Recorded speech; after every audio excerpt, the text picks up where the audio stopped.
What if the quiet man mopping floors at the Aikido Center wasn't just a janitor?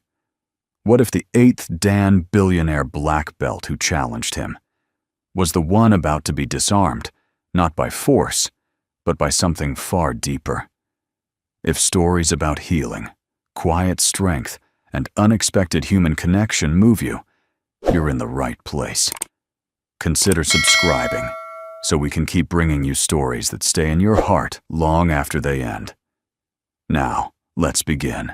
At precisely 9:02 a.m., the scent of cedar floors and disinfectant filled the air at the Westbridge Community Aikido Center. The glass doors whispered shut behind Lydia Tan, and all motion inside the dojo seemed to pause. She was not expected.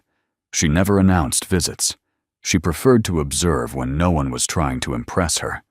Her presence alone, flawless navy blazer, hair pulled back in a perfect bun, black heels clicking softly, carried more gravity than a full room of black belts. Lydia wasn't just a sponsor. She was the name behind the billion-dollar defense tech empire that had single-handedly revived this center from bankruptcy. She didn't come here to be thanked. She came because she was restless. While her assistant chatted with the director at the front, Lydia's eyes scanned the polished wooden floor. That's when she saw him. A man in a worn-out gray maintenance shirt, sleeves rolled to his elbows, moved silently across the tatami mats with a wide mop in hand. His motions were fluid, controlled, economical, almost practiced. His long brown hair, tied back loosely, framed a calm face that was focused entirely on the floor in front of him. He didn't glance up, not even when Lydia's shadow fell directly across his path. Interesting. She walked closer. Her heels tapped softly. Still no reaction, no stiffness, no nervous glances. Most people looked like they were preparing for inspection when she entered a room, but this man just kept mopping. She stopped a few feet away. "You're not a student here," she said. "I clean the place," he replied without looking up. "Doesn't mean you can't learn," she offered, folding her arms. "Ever sparred?" He finally looked up. His eyes were a quiet gray blue, unreadable but not hostile. There was something unshakably steady about him, not arrogant, not defiant, just anchored. And then he said it. Calmly, clearly, without a hint of mockery. "Only if you promise not to cry." It was as if someone had cracked a ceramic vase in the middle of a silent temple. A ripple passed through the room. One of the younger instructors paused mid-demonstration, mouth slightly open. Even the director at the front desk had turned to look. Lydia didn't flinch, but inside something stung. She narrowed her eyes, unsure whether to be offended or impressed. "What makes you think I'd lose?" she asked, voice cool. He shrugged, returning to his task. "I didn't say you would, and yet you warned me." "I didn't," he replied. "I made a request." The mop slid effortlessly beneath his hands, as if the conversation had never happened. Lydia stared at him for another full 5 seconds, then turned and walked toward the observation area without a word. But something about her posture had shifted, barely, a single hairline crack in the polished marble. Jack Monroe didn't think much about billionaires. He thought about his son, Lucas, about what to pack for lunch, about rent and therapy appointments, not about powerful women in tailored suits who came looking for something they couldn't name. But even as he cleaned, he knew he'd startled her. He didn't mean to. He hadn't planned that line. It just came out. Something about her eyes had reminded him of people he'd seen back when he wore a fire helmet. Eyes that had seen too much and convinced themselves they could still carry more. He didn't spar with people like that, not unless they asked twice. Lydia sat in the back of the dojo, her eyes fixed on the class in front of her, but her mind elsewhere. Who was he? The janitor? He didn't look like a janitor. There was a control to the way he moved that couldn't be faked, a kind of discipline. Not martial, exactly, but something lived in, something earned. She tapped her pen against her notebook, something she only did when unsettled. That man had unsettled her, not because he was rude. He hadn't been. Not because he challenged her. He hadn't done that either. It was the way he said it. Only if you promise not to cry. It wasn't bravado. It was something else. Something gentle, protective, disarming. It made her angry. And that anger puzzled her more than anything. Later that afternoon, Lydia stood at the glass exit, waiting for her car. She glanced sideways, and there he was again, by the maintenance closet, rolling up the hose. His son, a small boy with sandy brown hair and large, solemn eyes, stood nearby, drawing something in a notebook. The boy didn't speak, just stared at her. Lydia gave him a polite nod. He didn't nod back. Instead, he tore the page from his notebook and walked over, his small sneakers silent on the dojo floor. He handed her the drawing, then returned to his father without a word. Lydia unfolded the paper. It was a sketch, a woman, clearly her, standing in a dojo, alone, her face stern. But above her head, instead of sunlight, there was rain. Something tight clenched in her chest. She folded the paper quietly, slipping it into her leather folder without comment. Then she turned toward the doors, heels tapping, eyes forward. But her thoughts, undeniably, still behind her. Lydia Tan never returned to the same dojo twice, not unless it was absolutely necessary. She believed in structure, rotation, and strategic delegation. Repetition was for those who lacked discipline. Yet 2 days later, her silver sedan eased once again into the narrow parking space behind the Westbridge Community Aikido Center. This time, she didn't wear heels. She told her assistant she needed to evaluate instructional consistency. No one questioned her. They never did. Lydia's presence was authority enough.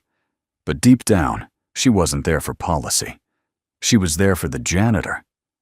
Jack Monroe. The man with the quiet eyes and mop-wielding calm. The man who said, "Only if you promise not to cry." That line had looped in her mind like a mantra. She didn't know whether it was meant to disarm or provoke. All she knew was, it had stayed with her longer than it should have. As she stepped inside the dojo, the air greeted her with that same cedar-scented stillness. Jack wasn't in sight, but someone else was. A small boy sat cross-legged on a wooden bench near the side wall. He looked about 7. His sandy brown hair fell just past his ears, and his shoes had tiny scuff marks along the toes. In his lap sat a sketch pad. His hand moved steadily, pencil gliding without pause. Lydia would have walked past him entirely, if not for the moment his eyes lifted. He didn't smile. He didn't blink. He just looked. Not like a child stargazing at someone important. No awe, no fear, just presence, deep and unfiltered. Lydia slowed, unsure why. "You must be Jack's son," she said. No answer. "Lucas, right?" Still nothing. But his pencil never stopped. Feeling unexpectedly awkward, she gave a polite nod and walked on. From behind, she could feel the boy's eyes linger long after she turned the corner. The class was mid-session. Young adults, some teens, and 1 or 2 seniors, all dressed in white GIs, moved in rhythm under the guidance of Sensei Nolan, a stocky man in his 60s, with soft eyes and strong hands. Lydia took her usual place in the rear of the room, but her focus wasn't on the techniques. She was scanning the hall for Jack. He appeared 20 minutes later, pushing a bucket with 2 folded mats resting across his shoulder. He moved like he belonged to the walls, not part of the noise, just part of the necessary silence. When Lydia caught his eye, he nodded once, respectfully. No smile, no smugness, just acknowledgement. She held his gaze for a second longer than she meant to, but he was already looking away. At lunch, she lingered longer than usual, pretended to check flooring near the training ring, pointed out a few scuffs to the director. Nothing urgent. Her eyes found Jack again as he sat on the floor near the supply closet, adjusting a ventilation panel. Lucas sat beside him, still drawing. They didn't talk much. Jack occasionally glanced at his son's page, then went back to his work. It was peaceful and oddly unfamiliar. Lydia had spent her life in boardrooms filled with voices trying to be louder than the last. This quiet between father and son. It wasn't silence. It was something better. She stood there longer than she should have, then finally turned to leave. That's when Lucas stood up. He walked toward her without a word, his sketch pad clutched in both hands. Lydia braced for something, though she didn't know what. Lucas stopped 2 feet from her and held the page forward. She hesitated, then took it. The drawing was crude, as expected from a child. But it had weight. A woman stood in the center of the page, her posture strong, but slumped. She wore a GI, martial arts attire. Around her, thick gray lines suggested falling rain. One hand was over her chest, as if holding something in. The other hung limp at her side. Her face was expressionless, but somehow broken. No words on the page, just the image. Lucas said nothing. And before Lydia could find a response, he turned around and returned to Jack's side. She looked up to find Jack watching. He didn't ask what Lucas had shown her. He didn't have to. Lydia folded the drawing carefully and slipped it into her coat pocket, then left. This time, she didn't walk quite as straight. That evening, back in her penthouse overlooking the bay, Lydia poured herself a glass of mineral water and stood by the floor-to-ceiling window. The city lights below shimmered like stars fallen to earth. Her phone buzzed with calendar alerts, investor meetings, design deadlines, an award ceremony she was expected to attend. She ignored it all. Instead, she took out the drawing. She looked at it for a long time, long enough for the glass in her hand to gather condensation, long enough for her breath to fog the window, long enough to realize she had never told anyone about the rain, not the literal storm that night on the mountain, not the weight she'd carried ever since, and certainly not the quiet ache that had settled deep inside, wrapped in discipline and routine, like a patient wound left untouched. But somehow, a 7-year-old had drawn it. Not the storm she endured, but the one she never allowed to pass. Lydia Tan sat at the head of the conference table, her hands resting on a sleek folio of quarterly projections. Around her, voices buzzed. Terms like vertical integration, international rollout, and projected risk floated above polished mahogany. She heard none of it. Across the glossy table, one of her VPs was asking about a restructuring plan. Lydia blinked. "Sorry, can you repeat that?" An awkward pause followed. She never asked for anything to be repeated. Ever. The VP cleared his throat. "I was saying the projected merger timeline has been pushed up. They're requesting sign-off by Friday." Lydia nodded slowly, forcing her mind to re-engage. "I'll review it tonight." But she wouldn't. She'd already read the report. Twice. She just couldn't focus. Because her mind was stuck somewhere else. Not in a boardroom, not in a battle of margins or market share, but back on a wet mountaintop, where a boy had fallen. It had been 18 years, and she still heard his voice. "Come on, Sam," she'd said, the day he begged not to go. "It's just a hike. You need to toughen up. Strong people don't make excuses." He had been 16. She had been 26, and far too convinced she knew what strength looked like. He fell during a descent. They said it was an accident, loose footing, bad weather. But she had made him go, had told him real strength meant pushing through fear. She hadn't spoken those words since, but she hadn't let them go either. Now, the image of that crude pencil drawing, her figure standing in the rain, hand over heart, wouldn't leave her. Lucas had seen something, and she couldn't explain how. Later that week, Lydia returned to the Westbridge dojo, not because of meetings, or programs, or public appearances.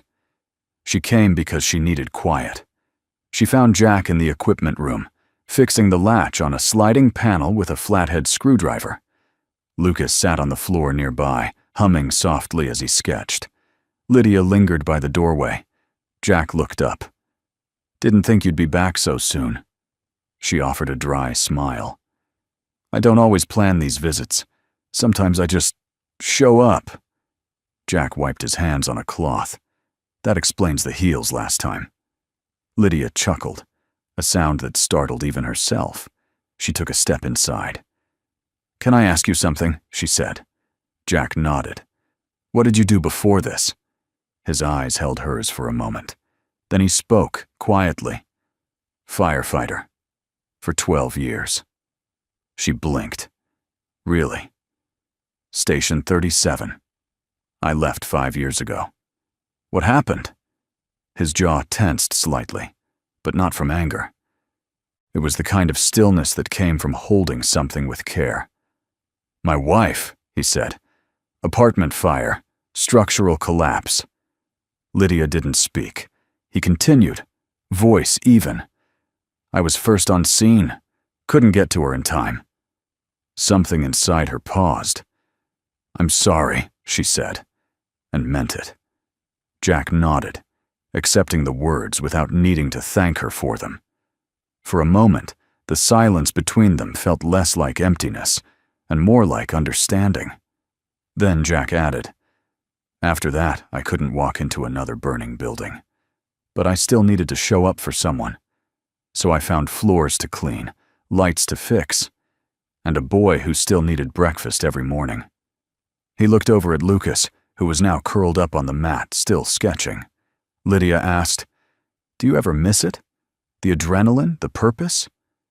Jack thought for a moment. "Sometimes," he said. "But you don't need fire to feel alive. Sometimes it's enough just to stand still and not fall apart." Lydia looked at him, the words sinking deeper than she wanted to admit. "Not everyone needs to learn martial arts to be strong," Jack added. "Some people just need to stand steady in their sadness." That night, back at the dojo's main office, Lydia found a new drawing on her desk. No note, no signature, just a folded sheet resting beside the attendance clipboard. She opened it. It was a simple image, like before. But this time, there were 3 figures: a woman, a man, and a boy, all standing side by side on the tatami mat. The woman in the middle, clearly Lydia, stood tall, expression unreadable. The boy held her hand. The man stood beside them. But one thing stood out. Only 2 shadows stretched across the floor, Jack's and Lucas's. Lydia's figure had none. No reflection, no echo. Just presence without substance. She stared at the drawing for a long time, long enough to feel the quiet weight of it settle in her chest. That weekend, she canceled a speaking engagement. She didn't explain why. But when her assistant asked if everything was all right, Lydia simply replied, "Just taking a step back." She placed the newest drawing in her notebook, beside the one from the week before. And for the first time in years, she didn't fill the rest of the page with notes, plans, or next steps. She let it stay blank. And somehow, that felt like progress. The dojo gleamed under the glow of mid-morning light. Rows of students stood ready, focused, their white jizz crisp and belts neatly tied. Lydia Tan stood at the front, posture erect, arms crossed loosely. Her presence radiated quiet authority. Today was a rare occasion. She was instructing, not observing, not inspecting, teaching. And they were listening. Every word, every gesture. She hadn't planned to step in, but when the scheduled instructor called in sick, Lydia offered to lead the advanced class. It was supposed to be a simple gesture, a show of unity. Instead, it became something else entirely. In the back corner, Jack Monroe was kneeling with his mop and bucket, methodically cleaning the edges of the mat as Lydia demonstrated a circular redirection throw. He moved in silence, as always.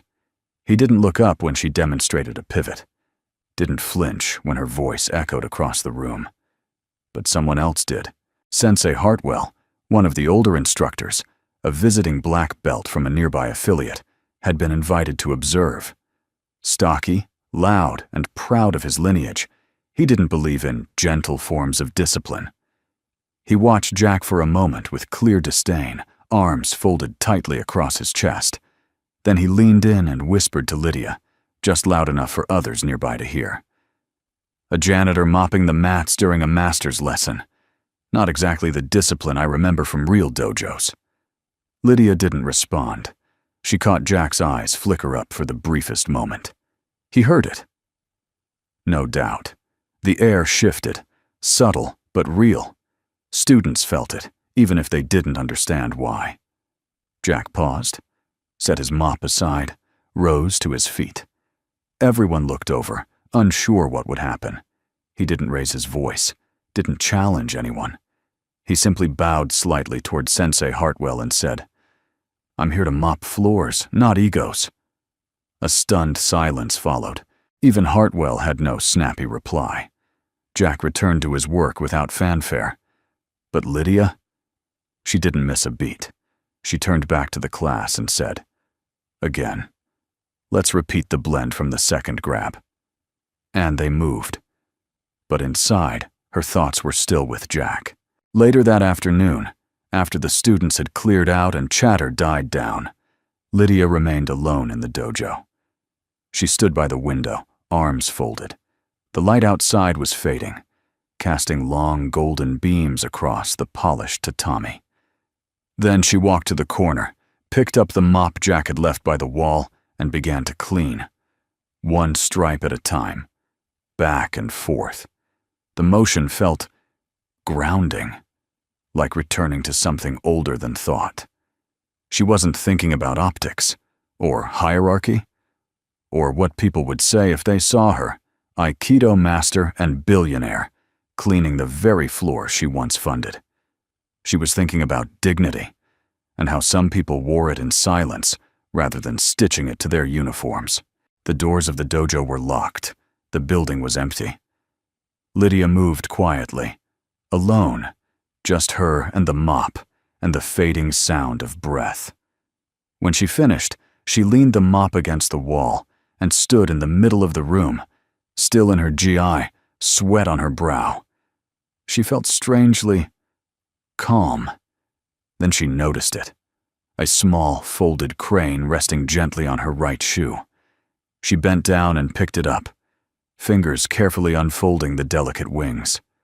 A short note was tucked inside, handwritten in the careful but slightly crooked style of a child still learning letters. Ko jan tua motran, nung kong fai voi bo chao. You lost a match, but not to my dad.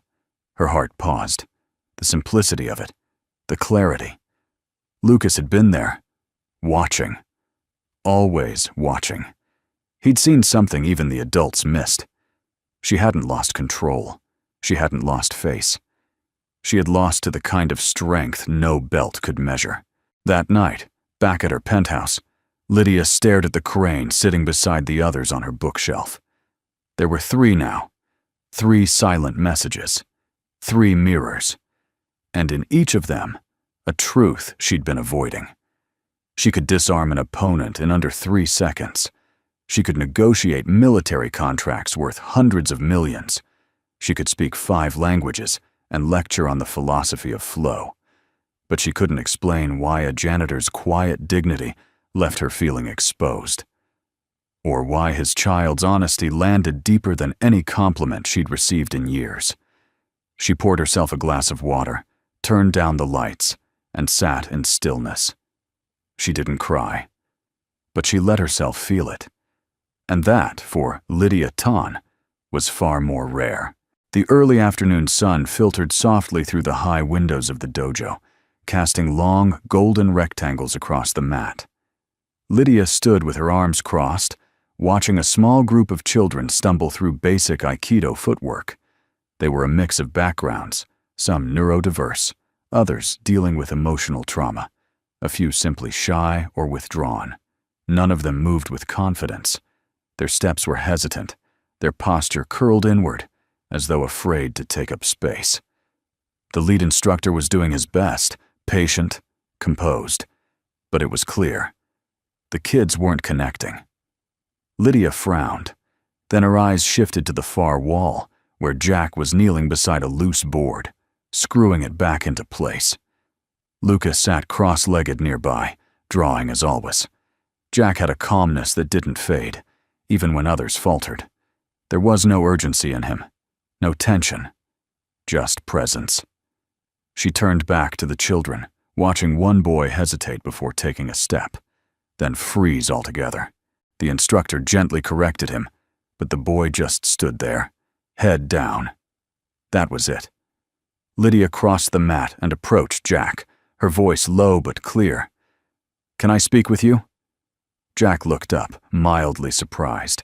He stood, brushing off his hands, and followed her to the side. "I need help with the special kids class," she said. "They're not responding to standard instruction. I think you could reach them." Jack tilted his head. "Me?" "You have something the other instructors don't," she said.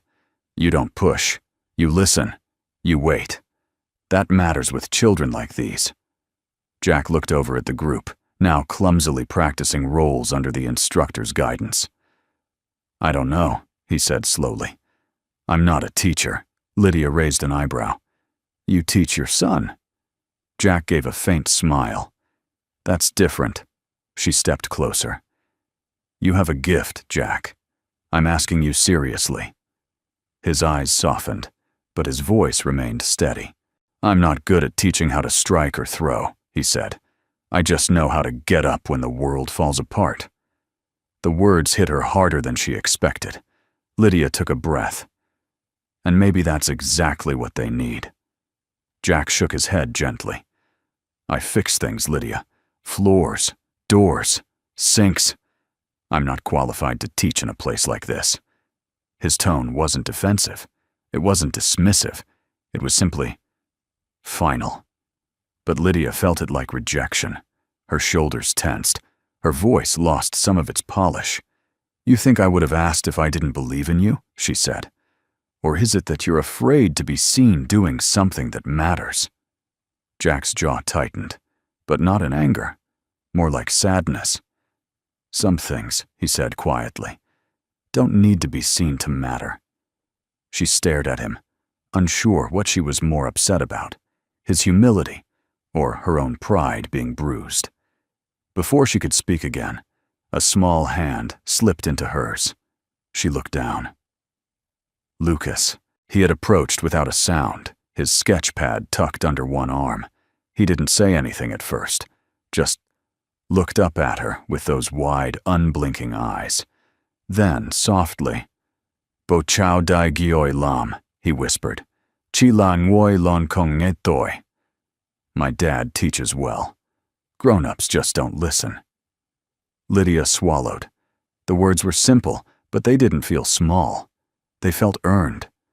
Lucas gave her hand a gentle squeeze, then returned to his corner. Jack watched the exchange without saying a word. But his face had changed. The lines around his mouth had softened. There was something unreadable in his eyes. Maybe guilt. Maybe gratitude. Maybe both. Lydia turned to go. She didn't argue further, didn't push. She just walked back toward the children, her heels silent on the mat. But inside, a part of her had taken a step backward. Not in retreat, in humility. And sometimes, as she'd learned on the tatami long ago, a step backward was the only way to regain balance. That evening, as the dojo emptied out and the sun dipped low behind the roofline, Lydia lingered longer than usual. She didn't stay to supervise, didn't stay to instruct. She just stayed. watching the place slowly return to silence. Jack passed by, rolling his mop bucket toward the closet. They didn't speak. But just before he disappeared into the hallway, he paused and said without turning, "I'll think about it." Then he was gone. Lydia didn't smile, but her grip on the clipboard loosened. Later that night, when she reached for her bag by the changing bench, she found something tucked beneath it. A folded piece of paper, another drawing, 3 figures on a tatami mat, a woman, a man, and a child. This time, Lydia had a shadow, just the faintest outline beneath her feet, barely there, but present. She folded the drawing carefully and placed it in her notebook. And for the first time in a long while, the silence around her felt like peace. Not absence. The elevator glided silently to the 37th floor. Lydia Tan leaned back against the cool metal wall, her arms crossed loosely, her gaze distant. Outside, the city glowed in silver and gold, skyscrapers twinkling like constellations turned upside down. Her penthouse welcomed her with its usual pristine silence. No clutter, no shoes by the door, no voices. Just the low hum of the climate control system and the faint scent of bergamot from a forgotten diffuser. She slipped off her shoes, crossed the hardwood floor, and dropped her bag on the marble counter. Another long day at the dojo. Another silent exchange with Jack. Another quiet glance from Lucas that felt like it knew more than it should. Lydia poured a glass of water, took a sip, and stood by the floor-to-ceiling window. The reflection in the glass was crisp. High bun still intact, shoulders squared, spine straight as a blade. A warrior's posture, unbending. But something inside her was tired. She turned off the lights and walked to the bedroom, tugging open the drawer beside the bed. 3 folded paper cranes sat neatly in the corner. She touched them without unfolding, just pressing her fingers against the creases, as if hoping their messages would seep into her skin. Then she laid down, closed her eyes, and the past returned like a tidal wave. The air had been thin that day, clear, sharp, biting. The mountain trail was steep, winding through pines that danced in the wind like restless ghosts. Lydia was 26. Her younger brother Samuel was 16. All limbs and unfinished confidence. He had begged her to turn back. "Let's go another day," he said. "I'm not feeling right." But Lydia had shaken her head, firm. "You need to finish what you start. Don't fold just because it's hard." She remembered the look he gave her, hurt masked as defiance. They kept going. The trail narrowed. The rocks loosened. She remembered hearing the crack of gravel shifting under weight, the sudden cry. She turned, just in time to see Sam stumble, one foot sliding out from under him, arms flailing to find balance. He didn't fall immediately, but she did hear what he shouted before he went over the edge. "You always want everyone to be strong, but I'm not you, Lydia." Then he was gone, and so was the air in her lungs. Lydia sat upright in bed, drenched in sweat. Her heart pounded against her ribs like fists on a locked door. She couldn't breathe. Her hands trembled. She looked around, her bedroom still spotless, still empty. But the silence now felt cruel. She stood up, walked to the window, and opened it wide. Cold air rushed in, hitting her face like a wave of memory. She closed her eyes and let it sting. It was still dark when she arrived at the dojo. No students, no instructors, just the echo of her footsteps on the polished floor. She walked slowly, barefoot, letting the quiet wrap around her. The training mats lay untouched. The sun hadn't yet risen. Everything was still. She approached the far end of the room, where a low wooden platform held a few folded GIs and spare pillows. And there it was, resting under a thin pillow, almost hidden. Another paper crane. She picked it up with both hands, more careful than before.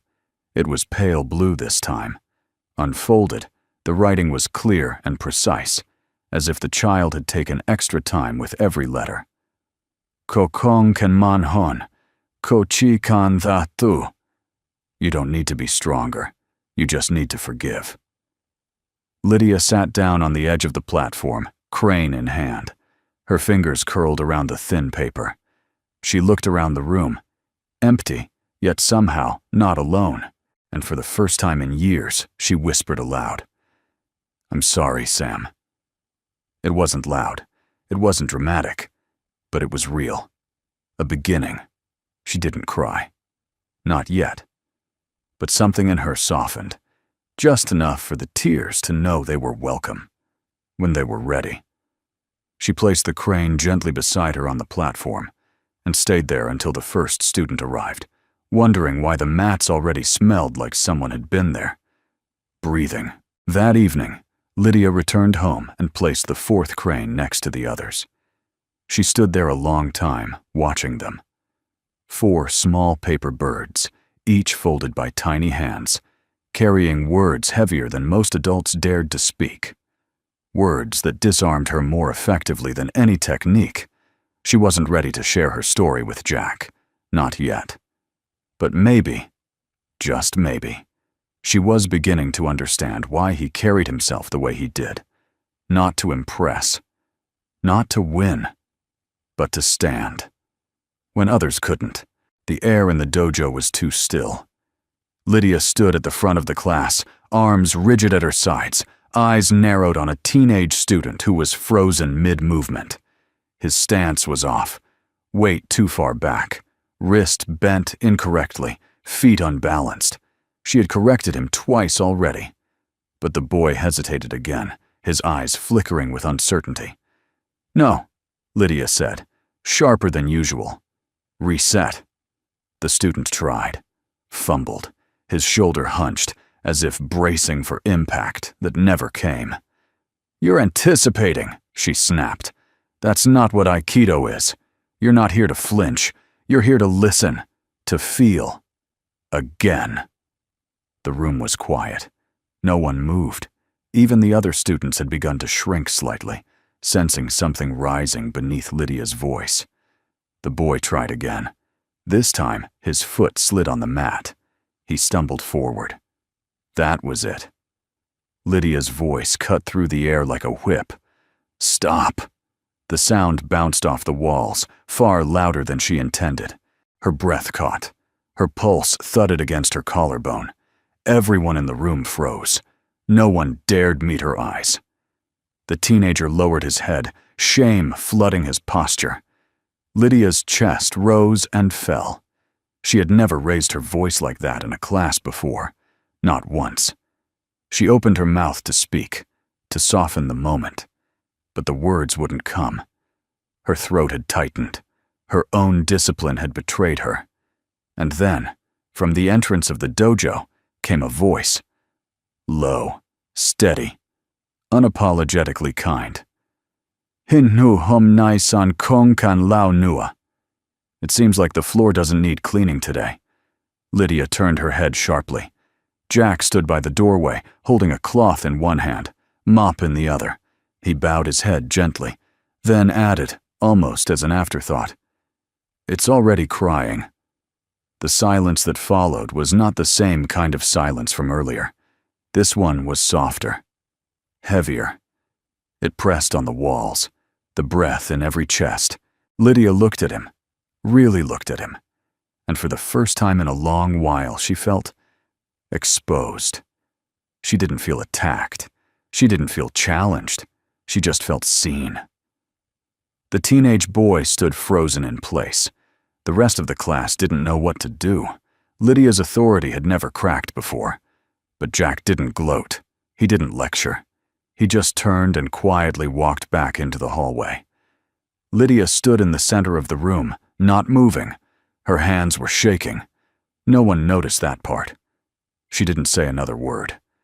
She bowed to the class and dismissed them with a nod. Then she walked, calmly, gracefully, through the back corridor, until the moment the door shut behind her. and her back hit the wall. And the tears finally came. She didn't cry like a child, not loudly, not messily, but like someone who had fought too long, someone who'd been carrying armor for so many years, she forgot it wasn't her skin. Tears slid down her cheeks quietly. No sobs, no shudders, just the kind of crying that felt like letting go. Not of strength, but of pretense.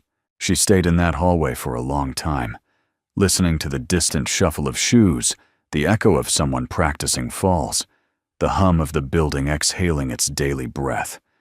Eventually, she wiped her face, straightened her GI, and walked back into the dojo.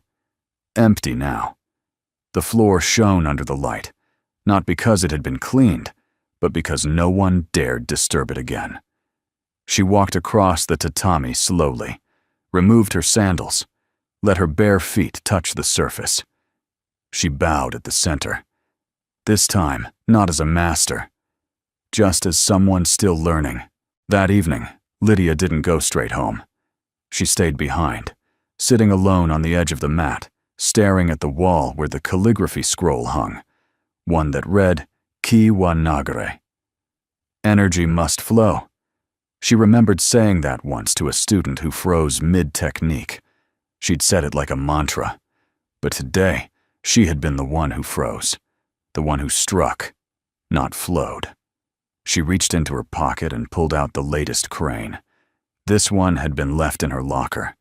It was yellow, folded with precision. There was no note inside, just one tiny, penciled detail on its wing, a single tear. Lydia placed it beside the others on the bench. She didn't need a message this time. She already understood. 3 days. That's how long it had been since Lydia last saw Jack and Lucas. At first, she didn't notice. The dojo was busy. New students arriving, instructors rotating through sessions, board members requesting progress updates on community outreach initiatives. Everything moved as it always did. But something was off. The mats still gleamed. The routines ran on time. And yet, the space felt thinner, as if a thread had quietly unraveled from the center, and no one else noticed the looseness but her. By the second day, Lydia found herself glancing at the maintenance room during breaks. Once, twice, a third time. Empty. Lucas's drawings, usually left behind in corners like breadcrumbs, were nowhere to be found. The cranes that once seemed to sprout overnight vanished. The silence in the hallway no longer felt calm. It felt hollow. She told herself it didn't matter. She barely knew them. Jack was a janitor. Lucas, a child. Their absence was inconsequential. But she hated how quiet the absence felt. And she hated even more how much she noticed it. On the third morning, Lydia arrived early. She didn't plan to. But she woke before her alarm, dressed without thinking, and drove to the dojo with a tension in her chest she didn't bother naming. She entered the main room to the usual sound of distant training sandals and light footsteps. But this time, there was something waiting for her. On the bench near the entrance sat a single sheet of white paper, folded in half, propped gently against her water bottle. No crane this time, just a flat piece of paper. She unfolded it slowly. The drawing was done in soft pencil strokes, more careful than the earlier ones. Deliberate. 3 figures stood on a familiar tatami floor. Lydia recognized herself immediately, not just from the signature bun and posture, but from something else. The weight in her stance, the way she stood not above or apart, but between. To her left stood Jack, hands at his sides, expression calm. To her right stood a young boy. Not Lucas. Another child, older, wearing a jijai, barefoot and focused, his face blurred with light shading but full of presence. A student, one of her students, and scrawled above the figures in Lucas's handwriting, Ko Kong Kan Thang, Chi Kan Kei Lai. You don't have to win. Just come back. Lydia's throat tightened. She folded the paper once, carefully, and slipped it into her inner jacket pocket like something sacred. Then she turned and walked out. She hadn't visited anyone's home in years, not unannounced, and certainly not outside business.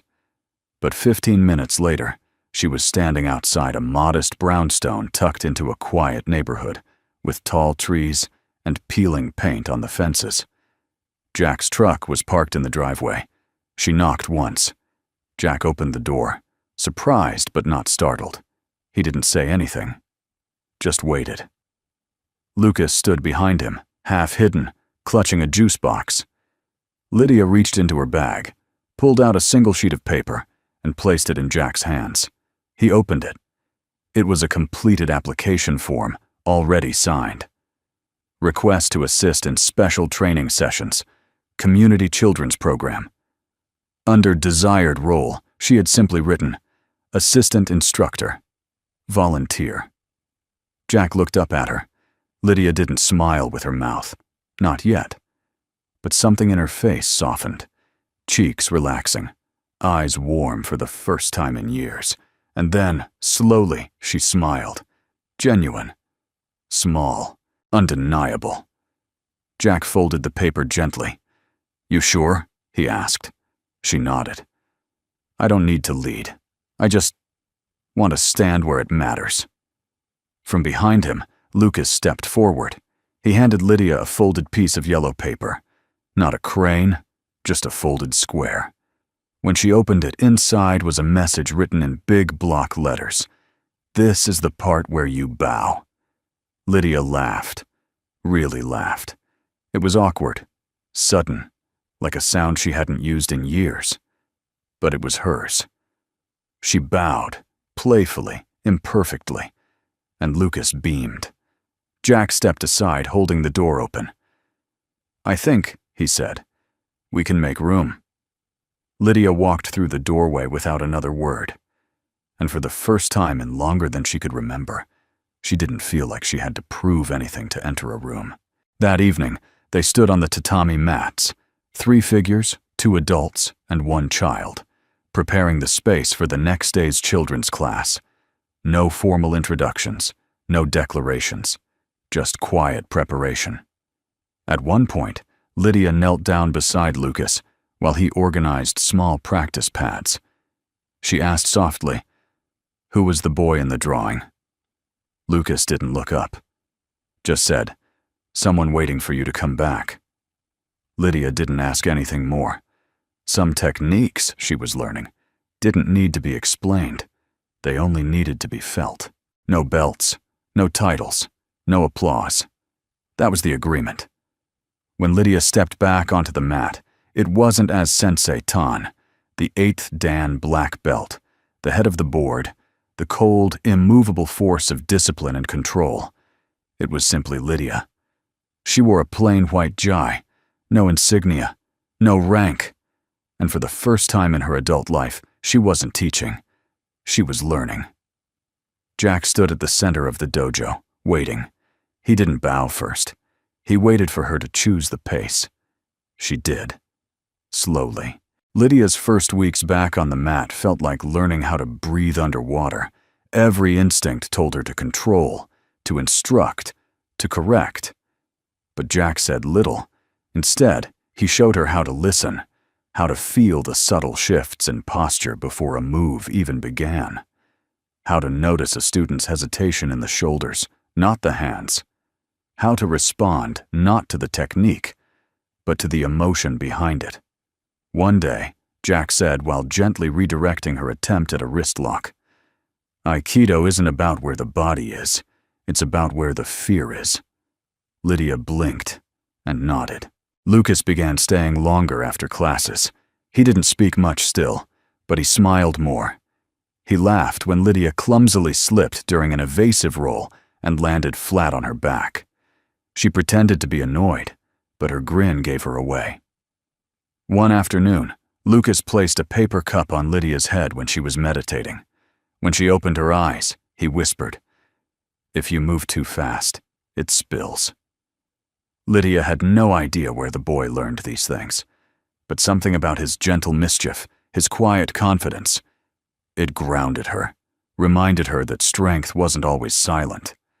Sometimes it giggled. As days passed, Lydia's pace changed. Her mornings weren't stacked with back-to-back conference calls. Her phone stayed in her locker. Her calendar cleared itself. She started noticing little things. The way the evening light stretched across the tatami like gold threads. The faint scent of tea brewing in the back room. The warmth of a shared laugh. The relief of not being looked at like a symbol, but simply like a person. And perhaps most surprising of all, she started wanting to cook. Not to impress. Not for show. Just because she wanted to learn something with no expectations attached. Jack didn't laugh when she burned the rice. He simply handed her a different pot and said, "Try again." And she did. It was on a Thursday afternoon, when most of the kids had gone home and the sun lingered like a lazy cat in the windows, that Jack turned to Lydia and said, "SPAR." She paused, caught off guard. They hadn't sparred since the first day, since the moment that started this entire unraveling and reweaving of her world. She looked at him. "Seriously?" Jack tilted his head. "Not for rank, not for pride. Just for fun." She smirked. "You're sure? I'll go easy." "That's a mistake," she teased, tying her belt. They bowed. The silence in the room was soft. No spectators, no judges, only the breath between them and the echoes of the past fading into the distance. Their movements were slow at first. Testing. Measuring. Lydia's technique was razor-sharp, honed by decades. Jack's was looser, grounded in instinct and lived experience, not flashy, but incredibly hard to shake. They flowed. Push, yield, step, redirect. Their feet barely whispered on the mat, but their energy told a full conversation. Jack smiled once when she tried a feint that failed. Lydia laughed when he tried a throw and ended up off balance. It wasn't about who was better. It was about who was present. At one point, Jack swept low, and Lydia countered with a clean pivot and pin. Textbook perfect. Jack tapped the mat. "Point," she said, breathless. He nodded, sitting up. They sat side by side on the edge of the mat, legs stretched out in front of them. "You still move like a hurricane," he said, wiping sweat from his brow. "And you still talk like a fortune cookie," she replied. He chuckled. Then, quieter, he asked, "Do you ever wish you could win? Just once? Against me?" Lydia turned to him, her eyes, no longer armored with ice, softened. "No," she said. "I just want to stop losing to myself." For a moment, neither said anything. Outside, the leaves rustled against the window panes. A breeze slipped through the open doors. The dojo smelled faintly of tatami and chamomile tea. Lucas walked in just then, holding 3 paper fans, one for each of them. Each had a drawing. Lydia's fan had a tiny, scribbled mountain with a small figure climbing up. Jack's had a spiral, perhaps a storm, or maybe a heart. Lucas's had the 3 of them drawn as stick figures, all holding hands. He placed the fans in their hands and sat between them. No words were needed. In that silence, Lydia realized something powerful. For the first time in her life, she wasn't fighting. She was being. And that, perhaps, was the quietest and strongest technique of all. The banner stretched across the front of the community center read, in bold calligraphy, "Statewide Aikido Demonstration, hosted by Valencia Community Dojo." Inside, the space had transformed into something almost sacred. Rows of neatly arranged tatami mats, polished windows reflecting crisp sunlight, and folding chairs set up for a full house. Dozens of young students, instructors, parents, and guests moved in coordinated chaos, prepping uniforms, adjusting sashes, double-checking sound systems. At the center of it all, Lydia wasn't. She wasn't adjusting microphones or giving orders. She wasn't at the podium or warming up in the main ring. She was in the back hallway with a mop in her hand, sleeves rolled up, slowly and methodically wiping the edges of the hallway where muddy footprints lingered. Jack worked quietly beside her, his motions practiced and calm. They hadn't spoken much that morning. But there was no need. There was something deeply reverent about what they were doing. Not just cleaning a hallway, but preparing a space for others to shine. From time to time, someone would walk by and freeze for a beat, startled to see her, the Lydia Tahn, wiping down corners like a janitor. But she never flinched, never explained, only smiled and kept working. The students were lining up now, instructors calling names, chatter, laughter, light nerves in the air.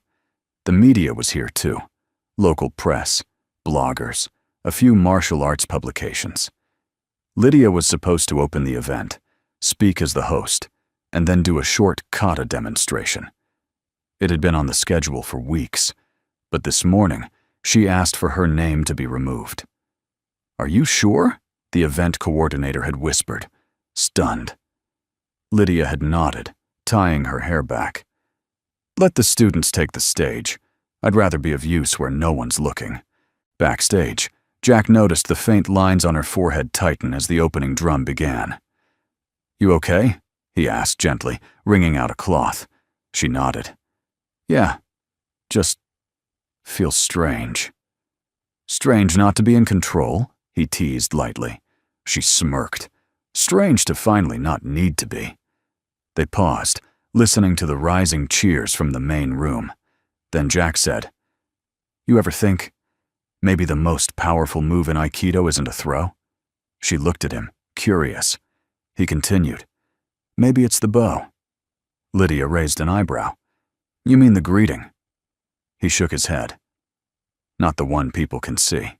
Minutes later, one of the senior instructors rushed into the back hallway, clearly out of breath. "Ms. Tahn," he said, flustered.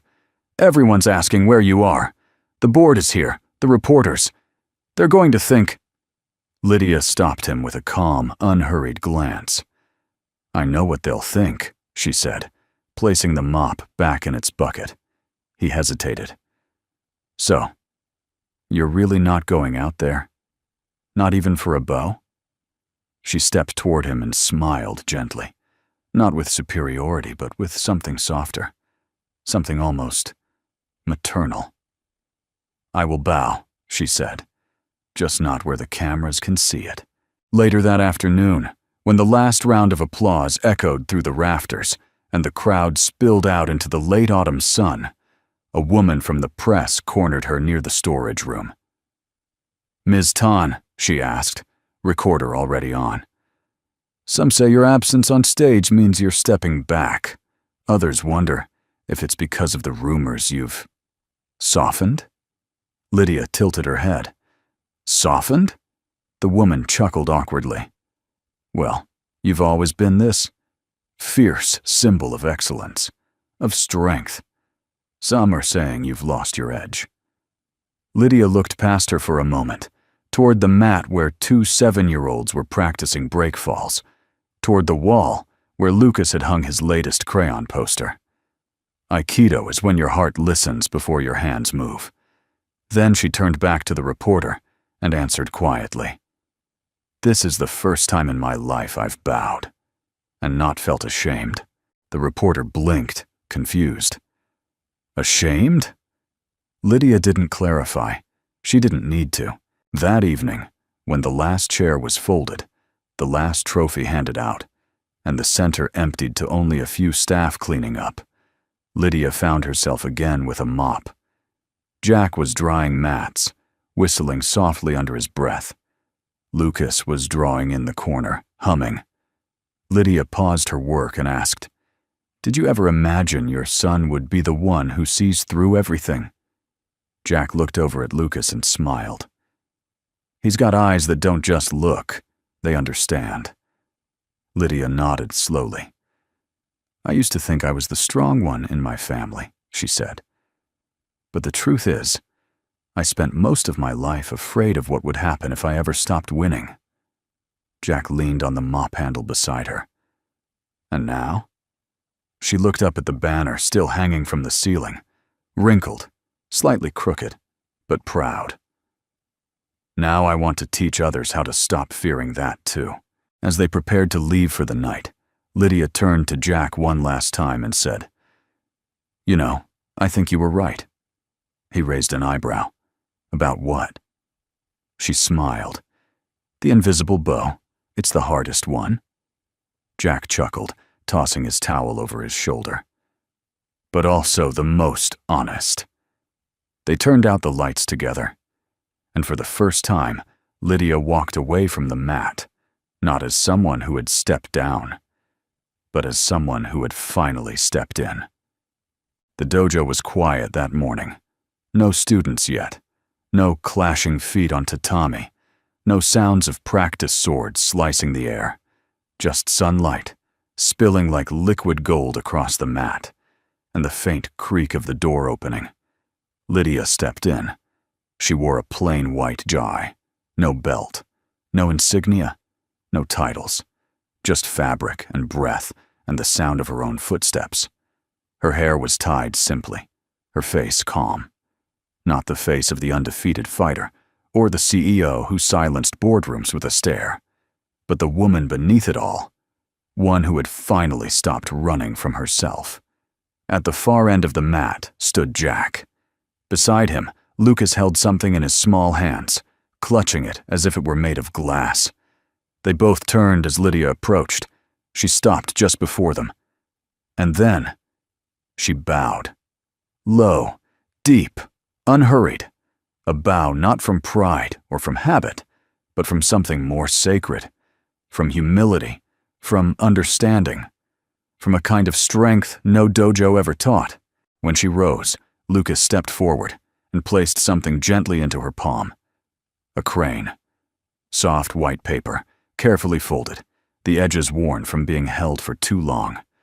On its wing, in small, almost shaky letters, were the words, "You cried, but this time, it was to grow." Lydia blinked, once, and that was enough. She looked down at the boy, whose silence had always said more than most adults ever could, and she whispered, "Thank you." Then Jack took one step forward. His voice was soft, playful, but edged with something older, something that had waited a long time. "Spar today?" Lydia met his eyes, those clear, grounded eyes that never judged, never pressed, only saw. Her lips curved into the gentlest of smiles. "Only, if you promise, not to fall in love." Jack raised an eyebrow, mock serious. "That's a dangerous promise to make." She turned, stepping barefoot onto the mat, crane still in hand. "I didn't ask you to make it." They circled each other, not as teacher and student, not as janitor and billionaire, not even as man and woman. Just two people. Alive. Present. Real. Each breath was a movement, each glance a conversation. The mats no longer meant victory or loss, just space. A space where connection happened, not collision. They sparred, lightly, laughing at off-balanced steps, smiling at near misses, reading each other not by force, but by rhythm. Lydia moved with grace, but no longer with the need to prove. Jack countered with patience, never rushing, never pushing. It wasn't a fight. It was a dance. At one point, their hands met, palm to palm. Lydia froze, not from fear, not from pain, but from how right it felt. She lowered her hands. He did too. And then there was stillness. Afterward, they sat at the edge of the tatami, catching their breath. Outside, the wind chattered through the autumn leaves. Inside, time slowed. Jack spoke first. "You've changed the way I see this place." Lydia chuckled softly. "You're the one who made me see it at all." Lucas, sitting quietly nearby, began folding another piece of paper. Small hands, careful, precise. Jack added, "You know, I was never afraid of you." "Not really." She tilted her head. "Why not?" "Because the first time I looked in your eyes, I didn't see power. I saw someone trying not to drown in it." Lydia nodded slowly, her voice low. "And the first time I saw you, I thought, what's a man like that doing holding a mop?" "And now?" he asked. She smiled. "Now, I wonder why I ever thought the mop wasn't a weapon." They laughed, both of them, for real this time. No walls, no masks, just breath and healing. As the sun began to shift, painting long golden shadows across the floor, Lydia stood. "I don't know what comes next," she admitted. Jack rose beside her. "Me neither." Lucas came over, holding up the freshly folded crane. He didn't say anything. He didn't need to, because they both understood now. Healing isn't loud. It doesn't come with applause. It comes with quiet steps, on quiet days, in places where silence is finally safe. Lydia took the crane and looked down at Lucas. "Do you think I'll ever be strong enough?" Lucas shrugged, grinning. "I think you already are." They walked out of the dojo together, not holding hands, not saying much, but side by side, step for step. And for the first time in her life, Lydia didn't feel like she was falling behind. She felt found. If this story touched your heart, we'd love to know where you're watching from. Take a moment and share your city, or even just a hello, in the comments below. You never know. Your words might make someone's day. And if you'd like more stories that remind us of the quiet strength in everyday people, feel free to subscribe. No pressure, just a warm invitation. Thank you, truly, for spending your time with us today. We're grateful to be part of your day. Until next time, take care of yourself and those you love.